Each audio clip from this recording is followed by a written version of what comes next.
ओम शांति। आज 7 मई 2025 के बाबा के महावाक्य हैं कि मीठे बच्चे निश्चय ज्ञान योग से बैठता है, साक्षात्कार से नहीं। साक्षात्कार के ड्रामा में नूंद है, बाकी उससे किसी का कल्याण नहीं होता है। तो बाबा आज विशेष इस बात पे अटेंशन देते हैं ना। कई बार कहते हैं ना कई सारी आत्माएं कि हमें कृष्ण का साक्षात्कार हो गया, ब्रह्मा बाबा का साक्षात्कार हो गया। तो साक्षात्कार से कुछ फायदा नहीं है ना, लेकिन उसके जैसा बन जाए, उसकी समझ मिल जाए, ज्ञान और योग से अगर सही समझ मिल जाए तो उसका कुछ मजा अलग ही रहता है। तो आज इसी बात पर हम थोड़ा प्रैक्टिकल में समझेंगे कि कैसे ज्ञान योग का समझ का मतलब क्या है, कृष्ण का साक्षात्कार होना और ज्ञान योग की समझ, दोनों बातों में फायदा किस में है। यानी अगर एक आत्मा को साक्षात्कार हो गया कृष्ण का और एक आत्मा को कृष्ण की समझ मिल जाए तो समझ वाला ज्यादा फायदेमंद है या साक्षात्कार वाला, इस बात को आज हम देखेंगे। और इस बात की एक गहराई है, बड़ा आनंद है कि अगर किसी चीज की समझ मिल जाए, आपको क्या मिल जाए, समझ मिल जाए, तो साक्षात्कार स्वतः ही हो जाता है। यह बात बहुत गहरी और राजयुक्त है। यानी बाबा इसमें दोनों बातें कह रहे हैं। अगर किसी को कृष्ण का साक्षात्कार हो जाए, उसकी समझ न हो तो कुछ फायदा नहीं, और समझ मिल जाए तो साक्षात्कार उसका हर पल हर समय उसका होता ही रहता है। कोई सेकंड ऐसा बचता ही नहीं है कि उसको उसका साक्षात्कार न हो। तो आज से आपको कृष्ण का साक्षात्कार करना है ना, तो आपको कृष्ण की वह समझ मिल जाएगी जिससे आपको हर समय हर पल जब चाहो आपको कृष्ण का साक्षात्कार होने लगेगा। है ना गहराई वाली बात। तो चलो आज की डायरी में आप लिखोगे कि कृष्ण की समझ क्या है, साक्षात्कार यानी कृष्ण की ज्ञान योग से समझ क्या है ना। तो कृष्ण बहुत सत्युगी प्रिंस है, ये है वो है, यह सब आपने देखा है, लेकिन वह समझ इतनी गहरी समझ नहीं है। तो आज हम इसी बात पर थोड़ा चिंतन करेंगे, प्रैक्टिकल अभ्यास करेंगे, क्योंकि पूरी मुरली में सत्संग क्या है, वो क्या है, उसी के बारे में सारी बातें की गई हैं। तो कृष्ण को हमेशा देखा गया है आपने कि पूर्ण अवतार माना गया है ना, पूर्ण अवतार। श्री राम हो गए, बाकी सब हो गए, उनको पूर्ण नहीं बोला गया है। ऐसा क्या कारण है जो कृष्ण को पूर्ण बोला गया है, इसी बात पे हमें समझना होगा। तो डायरी में पहली लाइन लिखिए, क्योंकि हम आत्मा भी तो पूर्ण बनना चाहती है, या हम आत्मा पूर्ण ही है, संपूर्ण ही है ना। अपनी जो ओरिजिनल स्टेज है वह तो पूर्ण ही है। तो कृष्ण भी पूर्ण कालिक अवतार है, क्योंकि ब्रह्मा बाबा ने वह संपूर्ण अवस्था को, बाप समान अवस्था को पाया है। तो आज हम चेक करेंगे कि कृष्ण पूर्ण रूप में है तो कैसे है ना।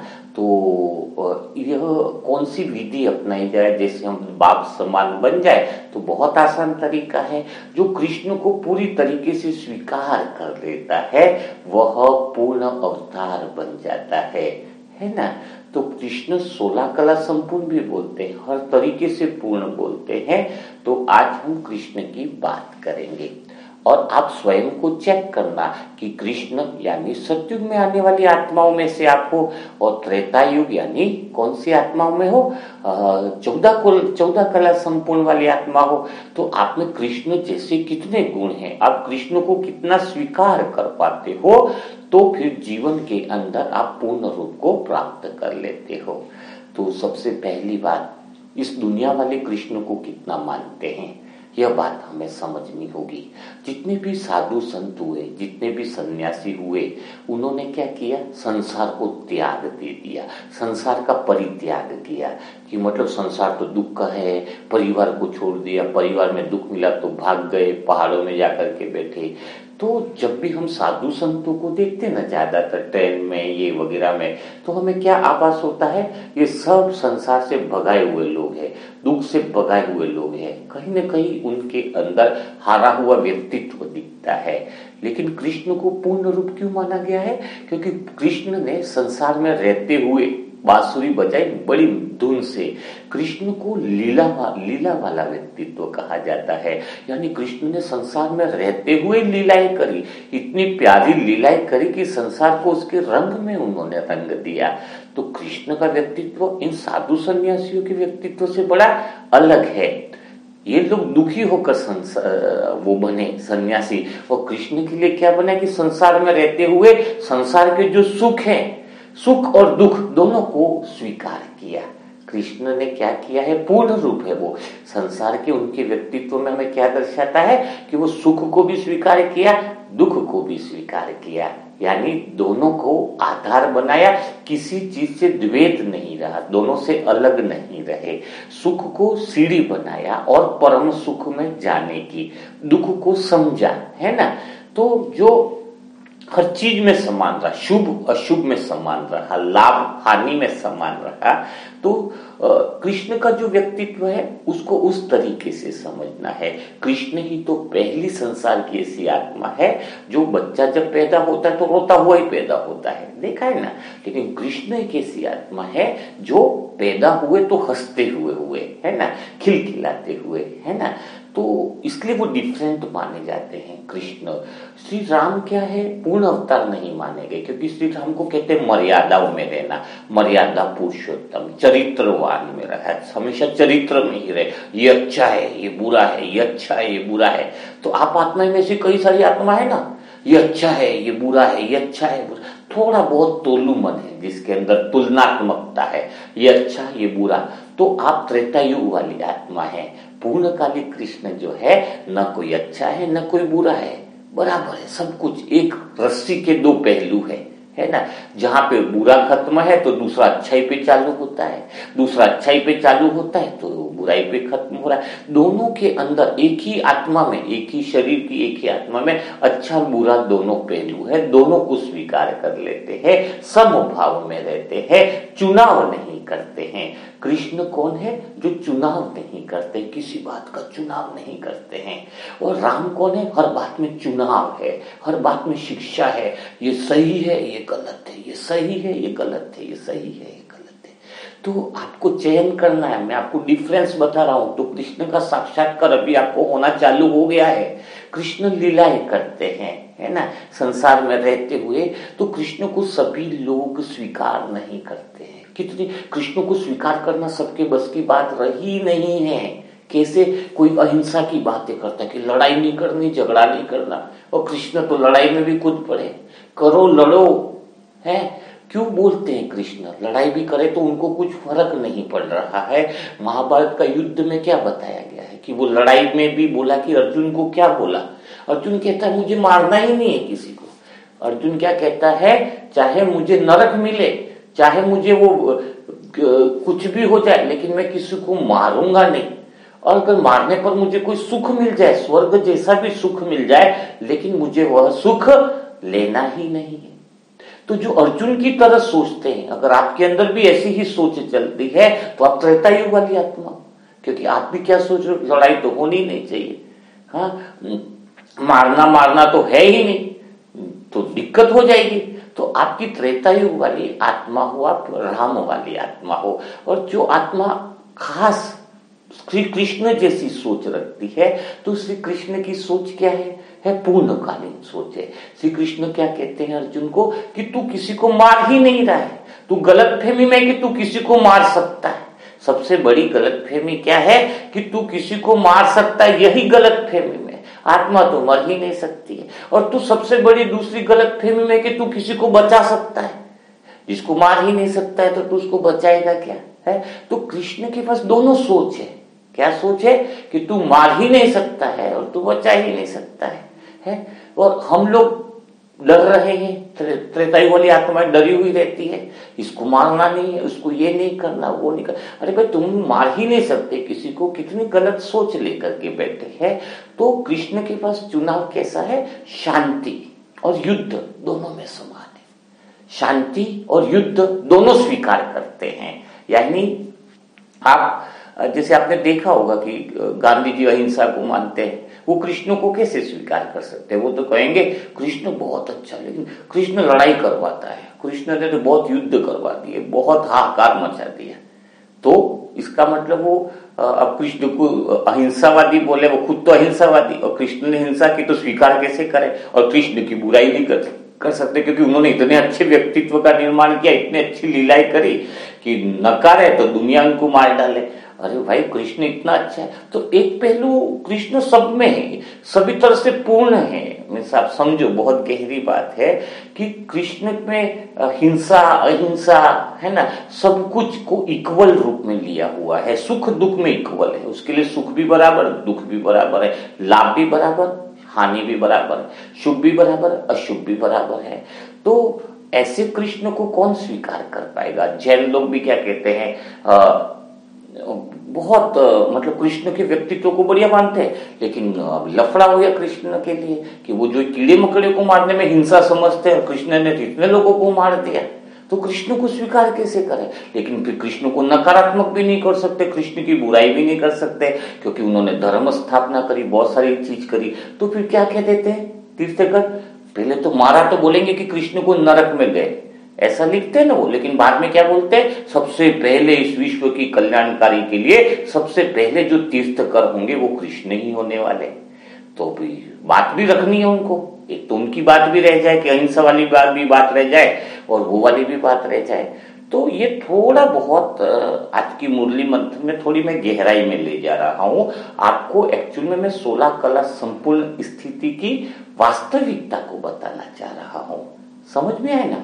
तो अब थोड़ा पहले लेते हैं, क्या लड़ाई सही थी, क्या लड़ाई होनी चाहिए थी, है?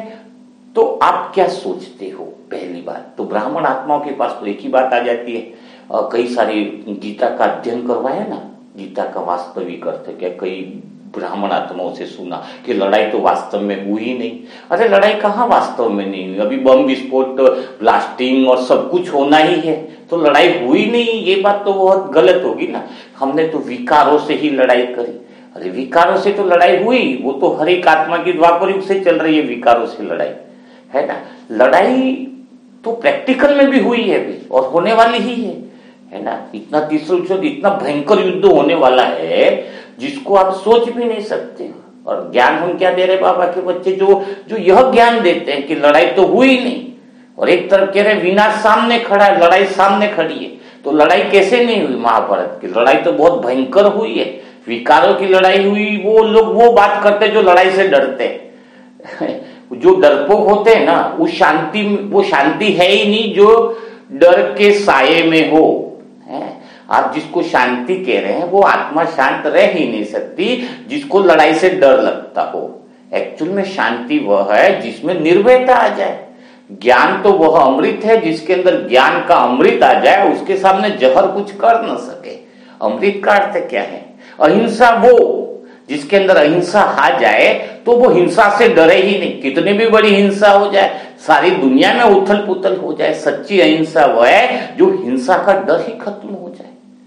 तो आप जो ये बातें करते हो ना, कई सारी जो ब्राह्मण आत्माएं, लड़ाई तो होनी नहीं है, विकारों की लड़ाई, अंदर की लड़ाई, कोई बाहर, अरे बाहर की नहीं, बाहर ही होने वाली लड़ाई भयंकर।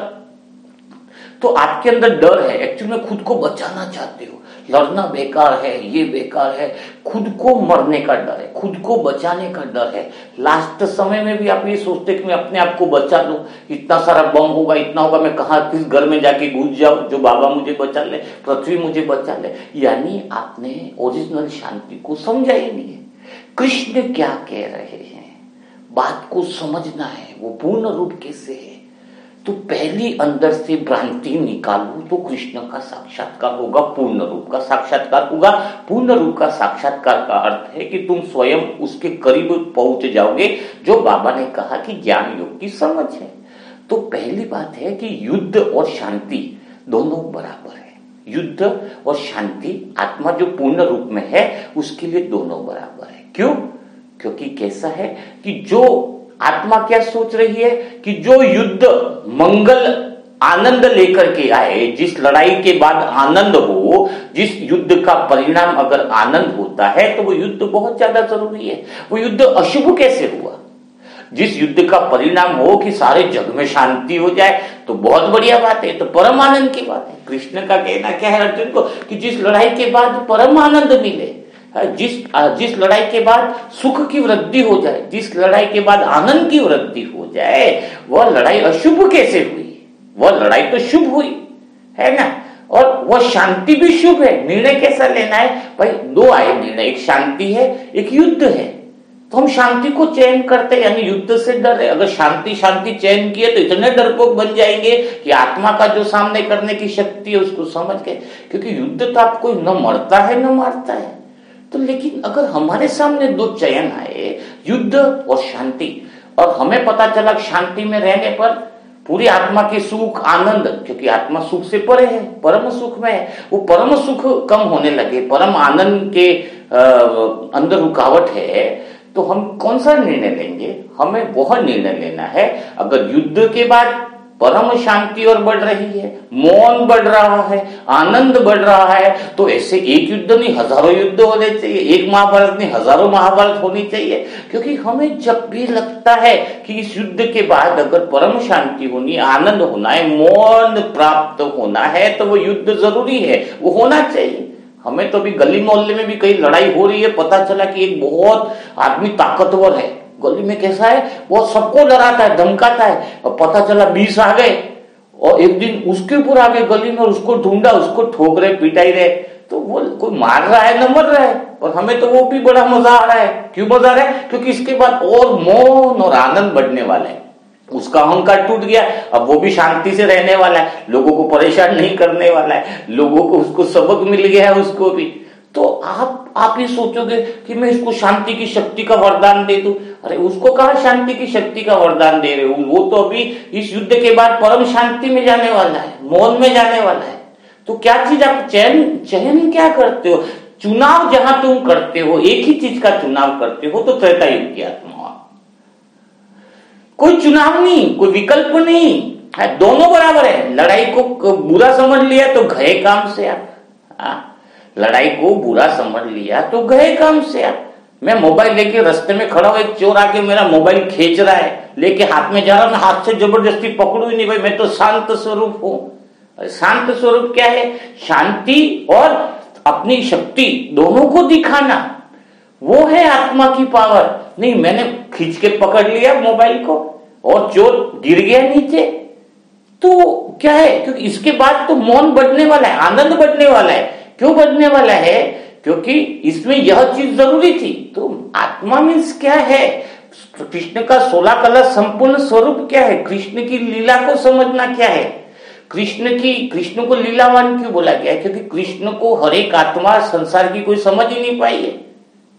तो आपको क्या समझना है? युद्ध और शांति से परे हूं मैं, आत्मा पूर्ण रूप हूं। मेरा चुनाव नहीं है कि युद्ध ही हो, मेरा चुनाव नहीं है कि शांति ही हो, लेकिन मेरा चुनाव यह है, एक ही चुनाव रहता है आत्मा का, जिस घटना से परम मौन की प्राप्ति हो, जिस घटना से परम आनंद की प्राप्ति हो, जिस घटना से आत्मा के सत्य स्वरूप बाहर निकले, जिस घटना से सारे विश्व में आत्मा की जो ओरिजिनल भावना है कल्याणकारी, वह विश्व में स्थापित हो, उसके लिए अगर युद्ध भी हो तो कोई दिक्कत वाली बात नहीं है। तो आज से आप राम का स्वरूप छोड़ करके कृष्ण का पूर्णकालिक स्वरूप रखिए। अगर मेरे दिल की बात की जाए तो मैं युद्ध को बहुत जल्दी चाहता हूं, बहुत जल्दी होना चाहिए, बहुत जल्दी, क्योंकि इसके बाद तो परम मौन और शांति की दुनिया आने वाली है, बड़े आनंद, जिसमें आनंद ही आनंद बढ़ने वाला है। तो वो युद्ध इसलिए जरूरी है क्योंकि इंसान को आप बोलो कि अशांति हो जाएगी, वो युद्ध से पहले इतने अशांत थे, आज लोगों की जिंदगी इतनी अशांत है, इतने परेशान है, मानसिक रूप से इतने परेशान है, तो उसके बाद उनकी अगर शांति, पहले से इतने अशांत है युद्ध से पहले, और युद्ध के बाद अगर गहरी शांति आ रही है तो क्या बुरी बात है? कुछ भी नहीं है। तो अभी फिर भी देख रहे हैं, कोशिश हो रही है कि आत्माएं ऐसे सुधर जाए, ऐसे ही हो जाए, है शांति से भी अगर आनंद आ जाए तो बहुत अच्छी बात है। तो आप उस स्थिति को स्वीकार करो तो आप 16 कला संपूर्ण बनते हो। आपको ध्यान रखना है, आपको वो समझ रखनी है। कृष्ण को अखंड योगी कहा गया है, अखंड योगी, महायोगी कहा गया ब्रह्मा बाबा के लिए। जो नाम प्रयोग में ले जाओ, महायोगी, अखंड योगी। अखंड योगी का अर्थ क्या है? जब आपका मन तोलू मन है, हर बात में 2 बातें देखता है, तो आप अखंड योगी बन ही नहीं सकते, आप पूर्ण रूप में जा ही नहीं सकते। कैसे नहीं जा सकते? क्योंकि आपने जैसे मान लिया ये अच्छा है, ये अच्छा है। कुछ साधु संत भी होते तो क्या करते हैं, ये अच्छा है, ये करना पाप है, वो करना पाप है, तो उनका पूरा जीवन किसमें निकलता है? दूसरे लोगों की बुराई करने में पूरा जीवन। भाई हम अच्छे हैं, अच्छी राह पे चलते, ये लोग बुरे हमेशा। तो उनका वो जीवन का आधार ही क्या बन गया? एक्चुअल में उन्होंने बुराई को पकड़ ही रखा है ना, क्योंकि वो बार बार बुराई की बातें करते, ये गलत है, तुम बुरे हो। अगर वो बुरे लोग खत्म होके पूरे अच्छे बन जाए ना, तो उनकी जिंदगी चलना मुश्किल हो जाए। मैं तो कहता बिजनेस और जो सोच है वही प्रॉब्लम में आ जाए, सभी अच्छे लग जाए ना, क्योंकि उनका तो आधार ही क्या है? कुछ बुरे हैं तब वो अच्छे बने हुए हैं। एक रस्सी का दूसरा सिरा है, उसकी बुराई कर रहे हैं, जबकि वो खुद ही जो बुराई कर रहे हैं, इसका मतलब बुराई को पकड़े हुए हैं। ये बुरा है यानी आप क्या बोल रहे हो? इसका अर्थ क्या है? आपने उसको पकड़ रखा है ना। कृष्ण का पकड़ने का कोई सिस्टम ही नहीं है। कृष्ण कहते हैं ना अच्छा न बुरा, समय के अनुसार जो चीज शांति, जो चीज परम आनंद लाए वो सबसे बढ़िया। ना कोई अच्छा है न कोई शुभ न अशुभ। कोई बोलता नहीं शुभ है या शुभ। शुभ अशुभ क्या होता है जी? शुभ अशुभ वही है जो अशुभ भी वह शुभ है अगर वह परम आनंद को लेके आए, अशुभ भी वह शुभ है जो परम आनंद को लेकर के आए। जीवन में कई बार घटनाएं होती है दुख की। एक्चुअल में भगवान कहते हैं कि भगवान उत्तर नहीं देता। दुख के समय भगवान बड़ा उत्तर देता है, ये तो सोच है। दुख के समय भगवान बात करता है, सुख के समय भी भगवान बात करता है। उस घटना के अंदर क्या परम आनंद छुपाया हुआ है? क्योंकि दुख और सुख का मतलब क्या है? एक चीज छूट रही है तो कोई एक चीज आती है। अगर दुख आ रहा है, कोई दुख लग रहा है, इसका मतलब कोई एक चीज छूटी, लेकिन उसके साथ में जो एक चीज आ रही है उसको देखना बड़ा आनंद है। इसको कहते हैं तीसरी आंख, यानी समझ की आंख, 16 कला संपूर्ण रीति की आंख। यानी कोई चीज है जो हमारे जीवन में भगवान दे रहा है, एक चीज छूट रही है, हमें जो छूट रही है उसके ऊपर ध्यान है। वो चीज आज जो रही है ना, वो परम आनंद की आ रही है। अगर तीसरी आंख और तीसरी समझ हो ना, तो आपको पता चलेगा कि बहुत कुछ परमात्मा दे रहा है ना। और जो बुरा को, दुख को दुख ही समझ रहा है, वो तो फिर 14 कला के अंदर आ गया। जैसे एक समुद्र है, उसमें से केकड़ा निकला, पहली बार निकला केकड़ा, बाहर निकल गया, रेगिस्तान में मज मस्त नाच रहा है, आनंद ले रहा है वो केकड़ा। और केकड़े ने जैसे रेती पे चल रहा है, बहुत सारी डिजाइनें बन गई उसके चलने से, ऐसी प्यारी डिजाइनें बन गई पूछो मत। अब उसको डिजाइन बहुत अच्छी लग रही है, लेकिन कुछ टाइम के बाद वो लहरें आई, और लहर आने से वो सारी डिजाइन है उसकी पूरी फिनिश हो गई, पूरी डिजाइन उसकी मिट गई। तो केकड़ा वापस वही समुद्र में चला गया। तो उसने लहरों को पूछा, मैंने इतनी मेहनत से बनाया था, तेरा क्या जाता था? वो डिजाइन रहने देता, मैंने पहली बार ऐसी डिजाइन को देखा, चलता तो हमेशा था, लेकिन अभी पहली बार मैंने देखा, तो तूने ऐसा क्यों किया? तो समुद्र ने कहा, देख अभी इसी समय एक जो मछुआरा जो आता है वो आता है, और वो आप लोगों को पकड़ने के लिए आता है। तो सबसे पहले रेती पे देखता है कि निशान कहाँ पर है, तो वो वहीं पर देख करके उसी जगह पर अटैक करता है। अगर वो निशान रह जाते तो तेरा मरना तय था। तो कहने का अर्थ क्या है? जब मछुआरा आया तो निशान दिखे ही नहीं, है ना।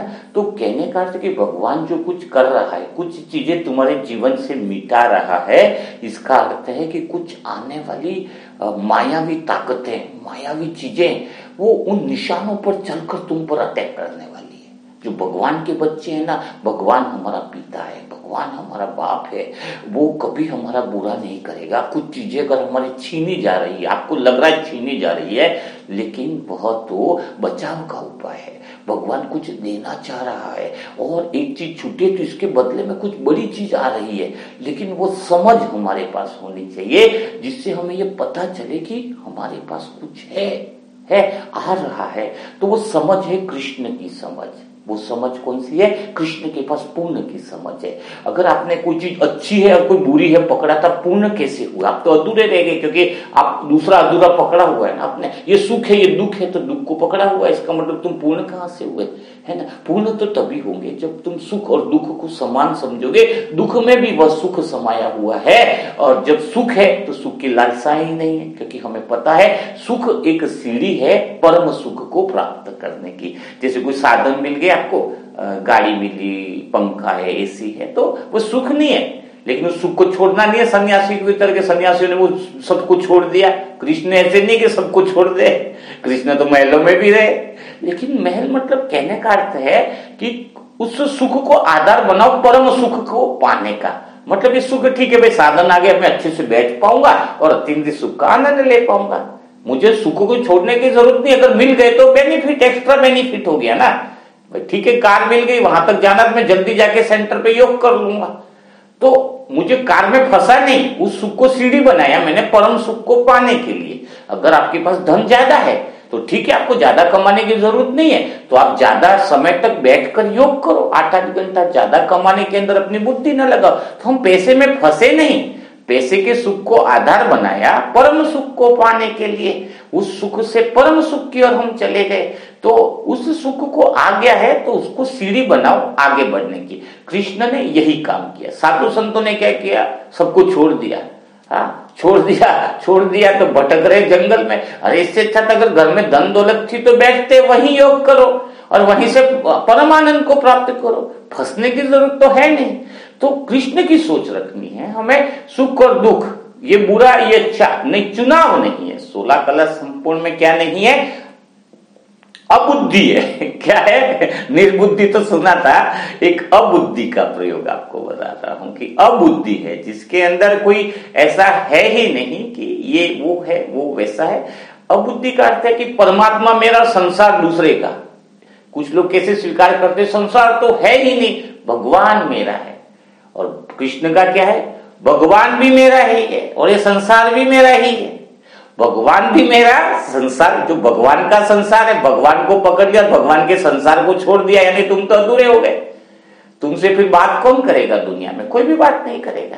तो हमें क्या, दोनों से प्यार है, भगवान से भी प्यार और भगवान के संसार से भी प्यार है ना। लेकिन संसार से प्यार का अर्थ क्या है कि संसार से प्यार का अर्थ बड़ा जबरदस्त प्रेम है। संसार से कैसा प्यार है? एक सन्यासी घर इसलिए छोड़ता है कि घर से परेशान हो जाता है, और हम लोगों को घर भी त्याग करना पड़ा। ब्रह्मा बाबा को, कृष्ण को, ब्रह्मा बाबा की जो हिस्ट्री, घर त्याग करना पड़ा। घर क्यों त्यागा उन्होंने देखा कि मेरा प्रेम बड़ा खतरनाक है, मैं अड़ोसी पड़ोसी तक प्रेम में क्यों सीमित रहूं, मैं सारे संसार को प्यार दूं, सारे संसार को सुख दूं, सारे संसार को आनंद दूं। तो वह घर का त्याग कौन सा है? वो उच्च कुल का त्याग है। कौन सा त्याग है? उन्होंने घर छोड़ा, ब्रह्मा बाबा ने, सारे संसार को प्रेम देने के लिए। उनको क्या फीलिंग आई कि मेरा प्रेम यहीं तक रहे, अड़ोस पड़ोस की गली तक ही रहे, नहीं मेरा प्रेम तो सारे विश्व तक पहुंचना चाहिए। तो उनके त्याग में और साधु संतों के त्याग में कितना फर्क है। साधु संत इसलिए घर से भागे कि घर बहुत दुखी है, अब वो संसार में सबको दुख देने के लिए बाहर निकले। सच बताया जाए तो दुखी तो दे रहे, सारी बातें कर करके उनका पूरा जीवन दूसरे लोगों को कोसने में ही चला गया। ये बहुत बेकार है, वो बेकार है, जो धन का दुरुपयोग करे वो बेकार, वो बेकार, वो बेकार है। और वो बेकार लोग अगर न बचे तो ये खुद खत्म हो जाए, क्योंकि उनके पास बोलने का ही कुछ नहीं रहे उनके पास बोल। लेकिन कृष्ण ने क्या बोला? नहीं सब अच्छे भाई, मैं तो निकला ही हूं प्रेम बांटने के लिए। मैं तो इसलिए तो उनके होठों पे कौन सी है? मुरली है। साधु संतों के मुरली नहीं बजती, वो तो मधुर गीत में बड़े आनंद में रहते हैं, बड़े प्रेम में रहते हैं। कहते हैं कई लोग कृष्ण तो कई गोपिकाओं के स्त्रियों को फंसा दिया, इतनी सारी लड़कियां, इतनी सारी बहनें उसको आकर्षित कर देती थी, वो उसको नचाता था। तो वो उस रूप को समझ नहीं पाए तो हम क्या करें? सूरदास ने आंखें फोड़ ली, क्योंकि सूरदास को वो रूप उसको पसंद नहीं आएगा। सूरदास क्या कहते थे? सूरदास कहते थे हम है तो कृष्ण का बहुत बड़े, तो कृष्ण के वो बाल्य रूप को पसंद करते थे। बाल रूप यानी छोटे रूप को पसंद करते थे। बड़े रूप को पसंद करे तो फिर फंस जाए, प्रश्न उत्पन्न हो। कृष्ण को कोई नकार भी नहीं पाता है, और जितना जान पाता है उतनी उसकी महिमा करता है। तो कृष्ण तो लड़कियों के चक्कर में थे, इतनी सारी गोपिकाएं थी, तो सूरदास ने क्या किया, आंखें तो फोड़ दी और क्या किया कि बाल्य रूप को पसंद करने लगे। कितना छोटा कान्हा, इतना बड़ा कान्हा। अब छोटा कान्हे की बात कर रहा, बड़े कान्हे को कोई छोड़ रहा है? क्योंकि बड़े कान्हे को अपनाए तो दुनिया उससे प्रश्न पूछे, खुद उसका अंतर्मन भी मानने को स्वीकार न करे। तो कृष्ण इतने जबरदस्त है, कृष्ण बड़े रूप को क्यों नहीं स्वीकार करते? तो हम आत्माएं जो भी हैं इस समय ज्ञान में है, कृष्ण के उस रूप को भी स्वीकार करें, उस पूर्ण रूप को स्वीकार करें। इसका अर्थ क्या है कि कृष्ण इतनी सारी गोपिकाओं के बीच में, इसका अर्थ क्या है कि कृष्ण की आंखों में ऐसा क्या मैग्नेट था, इनकी आंखें ऐसी सुंदर कैसे थी, इनकी आंखों में इतना आकर्षण कैसे था, जो सारी गोपिकाएं उसकी दीवानी हो जाती थी। तो हम आत्माओं में भी वह आकर्षण तो हो, वह नैनों में इतनी पावर हो, वो पवित्रता की पावर है, वह रूहानी आकर्षण है जिसमें सारे संसार के लिए अगर प्रेम समाया हुआ है, तो फिर इतनी गोपिकाएं तो दीवानी होंगी ना। इतनी सारी गोपिकाएं मतलब इतनी सारी आत्माएं, आपकी मुखार बंद से कोई भी बात निकले तो सब दीवाने हो जाए, दीवाने हो जाए। सोचे कि ये क्या बोल रहा है, कि उसकी भाषा में क्या दम है, क्या वो मधुर वीणा बजा रहा है, क्या मुरली बजा रहा है, क्या धुन है उसकी। तो वो हम कृष्ण को स्वीकार करते हैं, और तो सारी दुनिया को प्रेम बांटने के लिए निकला है। आज कोई इंसान को इसलिए तो कृष्ण को स्वीकार नहीं कर पाता है। एक दो लेडीज जो घर में शादी करके लाए, उनसे ही वो परेशान है, वो कृष्ण इतनी सारी गोपिकाओं को कैसे संभालता होगा। तो कृष्ण का वो पूर्ण रूप है, यानी पूर्ण रूप का अर्थ है कि वो आत्मा प्योर परमात्म प्रेम में लीन, जिसके हृदय में संपूर्ण प्रेम समाया हुआ, जिसके हृदय में सबके लिए, ये नहीं कि बुरा ये अच्छा, इसके प्रेम करूं इससे नहीं करूं, नहीं, सबके लिए प्रेम समाया हुआ, सबके लिए प्रेम समाया हुआ। तो जिस आत्मा में सबके लिए प्रेम समाया हो, जिसके नयन प्रेम से भरपूर हो, जिसके नयनों में परमात्म प्रेम की धुन बजती हो, जिसके हृदय में परमात्म प्रेम का सुर बजता हो, भला उसके दीवाने कौन नहीं होगा। तो हम भी तो कृष्ण की बात सुनते सुनते कृष्ण जैसे बन ही रहे ना। आपको कृष्ण का साक्षात्कार हो रहा है या नहीं हो रहा है, बताइए। अरे पूरा अगर उस आत्मा को 20 घंटे मिले ना, 22 घंटे, तो अगर मैं तो बारीकी बातें अगर आप कृष्ण की सोचूं और बताऊं आपको लगेगा कृष्ण का साक्षात्कार नहीं करता, हम आत्मा कृष्ण जैसे बन चुके हैं, हम आत्मा। क्योंकि आप सिर्फ शांति की बात करते हो, महावीर जी बुद्ध जी को पसंद करेंगे कि, लेकिन वो एक सिरा है। अगर महावीर को बोले कि तलवार लेके लड़ते हुए दिखाया जाए तो क्या महावीर जी को कोई मानेगा, पसंद करेगा? नहीं, है ना। सिकंदर की तरह तलवार उठा, लेकिन कृष्ण दोनों काम कर रहे हैं। युद्ध के मैदान में खड़े हो जा रहे हैं पहिया लेकर, युद्ध के मैदान में लड़ो धनाधन, और एक तरफ कृष्ण बात करते हैं शांति दूत बनकर कि भाई शांति होनी चाहिए। तो कृष्ण के दोनों पहलू को कौन स्वीकार कर सकता है? वो कृष्ण जैसी आत्मा जो पूर्ण आत्मा है, वही दोनों चीजों को स्वीकार कर सकती है। क्योंकि खाली शांति दूत से काम नहीं चलेगा, शांति दूत से परम शांति नहीं आएगी, शांति से परम मौन नहीं आएगा। परम मौन आएगा जिसमें जिस समय जो चीज की जरूरत है वो होती जाए। अगर द्वापर युग से लड़ाइयां नहीं होती, अब सोचो जरा, मैं लड़ाई के बारे में बता, आप लड़ाई के बारे में बहुत ज्यादा बात हो जाती है ना, इसलिए मैं आपको दोनों का संतुलन बता रहा हूं। लड़ाई से डरना नहीं। अगर द्वापर युग से लड़ाइयां नहीं होती, ये जो रास्ते बने हैं ना, इतने सारे रास्ते द्वापर युग के बाद से बने ना, वो आत्मा की विकसित उन्नति के कारण बने। वो लड़ाइया के कारण ही क्या हुआ, लड़ाई के कारण ही वो रास्ते बने कि फौज को कैसे ले जाए। ऐसा नहीं था कि किसी से मिलने कैसे जाए, वो वही का वही लोग मिलते थे। लेकिन लड़ाई जब चालू थी, ऐसे ऐसे रास्ते बनने लगे जो आप सोच नहीं सकते हो। तो मानसिक विकास हुआ, जहां जहां ज्यादा लड़ाई हुई ना, वहां पे ज्यादा विकास हुआ है, बहुत गहरी बात है। तो लड़ाई तो विकास का कारण भी बनी है। आपको पता है, जो घर आप देख रहे हो ना बड़े बड़े, वो घर नहीं थे, पहले किले थे। वो किले क्यों बने? उनका मानसिक विकास क्यों हुआ? सब लोग पहले तो कुछ काम नहीं था, नौकरी धंधा तो था नहीं, पर मानसिक विकास बड़ा तेज था। क्या था कि यार अभी हमें सुरक्षा कैसे करें, सामने वाले से लड़ाई हो रही है, तो किले बनाए, ऐसे किले बनाए कि कोई चढ़ ही नहीं सके उस किले पे। वो किले जो पहले बड़े बड़े किले बने, आज जिसको आप घर बनाने की जो मानसिक क्षमता ही है ना जिसके अंदर, वो किले बनने से ही शुरुआत हुई है। पहले बड़े बड़े अभेद्य किले बने, अब ऐसे ऐसे घर बनने लग गए, है ना। तो शुरुआत तो किले से हुई। तो जब एक व्यक्ति किसी से लड़ाई भी करता था तो उसके अंदर इतनी शक्ति आती थी कि वो प्रकृति की कुछ परिस्थितियों से भी लड़ लेता था। महाराणा प्रताप कितने समय जंगल में रहे, घास की रोटी खाई। वो ताकत कहाँ से आई थी उनके अंदर, आत्मबल कहाँ से था? लड़ाई का। तो वो लड़ाई भी तो सार्थक बनी आत्मविकास के अंदर। अगर लड़ाई, आपने देखा जापान में ऐसी लड़ाइयां हुई कि दूसरा विश्व युद्ध में, वो पहले विश्व युद्ध में सारा कुछ वो बम बम गिरा तो आगे नहीं बढ़ा, लेकिन 20 साल के बाद ही ऐसी जर्मनी, पहले विश्व युद्ध में अलग था, ऐसा लगता था कि खत्म ही हो गया, लेकिन दूसरे विश्व युद्ध में सबसे ज्यादा पावरफुल बन करके निकला जर्मनी। तो कहने का अर्थ है कि कोई बात, हर चीजें ड्रामा कल्याणकारी क्यों बोला है बाबा ने? ड्रामा का हर सेकंड कल्याणकारी है। तो भगवान का जो शब्द है वो कृष्ण कैसे अपनाए अपने जीवन में? कोई भी एक भी लाइन, एक भी घटना गलत है यह बात नहीं आई। कोई चीज अशुभ है ही नहीं इस दुनिया में। जो कुछ घटा वह होना ही था, वह होना ही था और उसमें ही कल्याण था। तो द्वापर युग से जो लड़ाइयां हुई उसमें ये कल्याण हुआ कि उन लोगों का इतना विकास हुआ, आत्मा का इतना विकास हुआ, सोच इतनी बढ़ गई, अंदर की शक्तियां वापिस जो जग रही थी, जो बिल्कुल ही डूब चुकी थी, वो थोड़ी सी समझदारी में आई।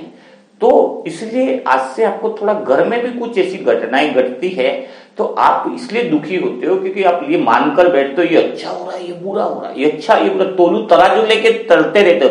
जो तराजू लेके तोलू मन को चलता है वो है 14 कला संपूर्ण, वो है राम वाली आत्मा। वो सिर्फ स्पीच देगी ये अच्छा वो बुरा, मर्यादाओं में रहना है, ये रहना है, वो रहना है ना।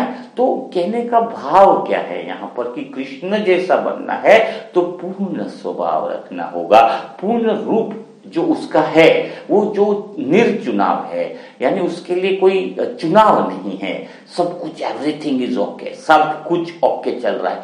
मुझे भी कोई भी घटना होती है, कोई भी बात आती है तो सबसे पहले लगता है, कोई बोले अशुभ खबर सुना है, मैं कहा बहुत बढ़िया है। क्यों? क्योंकि उसमें पता है कि कुछ न कुछ वो मौन, शांति, परम प्रेम, आनंद की कुछ न कुछ अभिव्यक्ति निकलने वाली है। आत्मा का जो पूर्ण रूप है वो बाहर निकलने वाला है उस घटना से। तो वो घटना और बढ़िया हुई ना। उस घटना में अगर कुछ निकल रहा है, और लेकिन देखने की समझ होनी चाहिए, अपने अंदर की समझ होनी चाहिए। अगर आप मतलब एक ही चीज को समझ नहीं पा रहे हो, मतलब कहने का तो एक चीज को पकड़ लेते हो, एक सही और एक गलत है, तो आप आपकी एक टांग टूटी हुई है।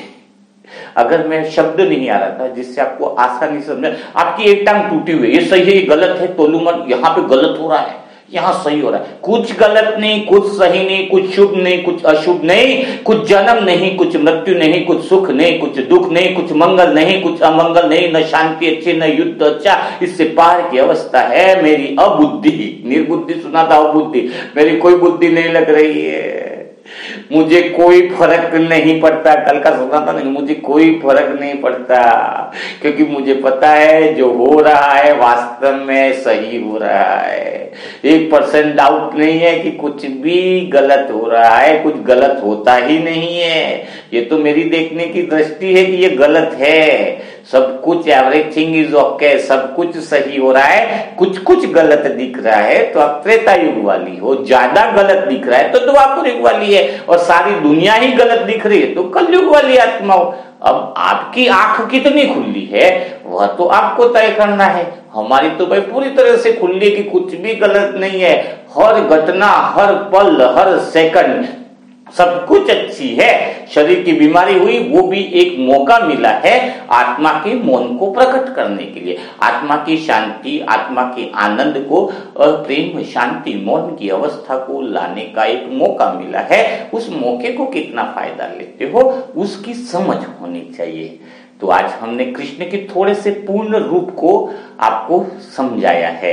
उसकी कृष्ण बड़े अलग ही व्यक्तित्व है, उसको देखने की पूर्ण रूप को जैसे हम देखेंगे तो आपको समझ में आएगा कि कृष्ण जो है वो सबसे ज्यादा डिफरेंट है अभी तक जितने हुए, क्योंकि कृष्ण ने सबको स्वीकार किया, शुभ अशुभ, लाभ हानि, युद्ध शांति, सब चीजों में।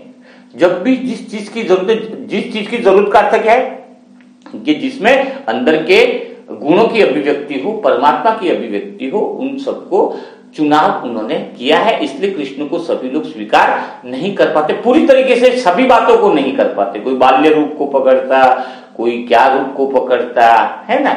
तो आज हम समझ पा रहे हैं कि हम अगर कृष्ण की सभी बातों को स्वीकार करें कि वो बहुत सही था अपनी जगह, उनकी जो महिमा गाई गई है वो बिल्कुल एक्यूरेट है, तो हमें समझ में आएगा कि सच्चा संन्यास क्या है, सच्चा आत्मा का 16 कला संपूर्ण क्या है। तो आज आपको इसकी प्रैक्टिस करनी है और कृष्ण के अंदर क्या चीज आपको लगती है, कोई बात आपको कृष्ण की विपरीत तो नहीं लगती है ना, यानी स्वभाव की, निर्णय की, बुद्धि की जो बातें है उसको गहराई से समझना, यही आज का मूल्य मंथन है। और हम अगर समय मिलेगा तो ऐसा दिल कर रहा है कि कृष्ण के व्यक्तित्व के बारे में तीसरी आंख से ना, सुना तो बहुत है कृष्ण के बारे में, लेकिन वो समझ नहीं आई। अगर वो समझ आती तो आप 16 कला बन जाते ना, वो समझ आती तो आप क्या बन जाते, 16 कला। तो हम कृष्ण के बारे में और चर्चा करना चाहेंगे, क्योंकि अभी तो टाइम का लिमिट होता है समय का, तो उसके बारे में और आपको पूरी गहराई के साथ एपिसोड जरूर डालेंगे, दूसरा तीसरा ऐसे करीबन 20-25 एपिसोड उसके बनेंगे, तब हम जाकर के कृष्ण के बारे में समझ पाएंगे। क्योंकि इस दुनिया में कोई विचार करने योग्य व्यक्ति है तो वो सिर्फ कृष्ण है, किसी को समझने लायक कोई इस दुनिया में कोई व्यक्ति है, कोई आत्मा है तो वो कृष्ण की आत्मा है, किसी के कर्मों को देखने योग्य की कोई बात है तो वह कृष्ण की आत्मा है। तो कृष्ण की आत्मा की जितना हम महिमा करें समझ के आधार पर उतनी कम है, तो उसके व्यक्तित्व को और भी समझेंगे। अगर आप कमेंट बॉक्स में लिखेंगे कि इसकी जरूरत है तो हम इसके बारे में जरूर चर्चा आगे करेंगे। अगर 25-30 कमेंट से भी ऊपर आते हैं कि जरूरत है तो चर्चा करेंगे, वरना शायद आपको जरूरत नहीं होगी तो नहीं करेंगे। ठीक है, तो कल फिर हम मुलाकात करेंगे ऐसे ही मूल्य मंथन के साथ। तब तक के लिए सभी भाई बहनों को ओम शांति।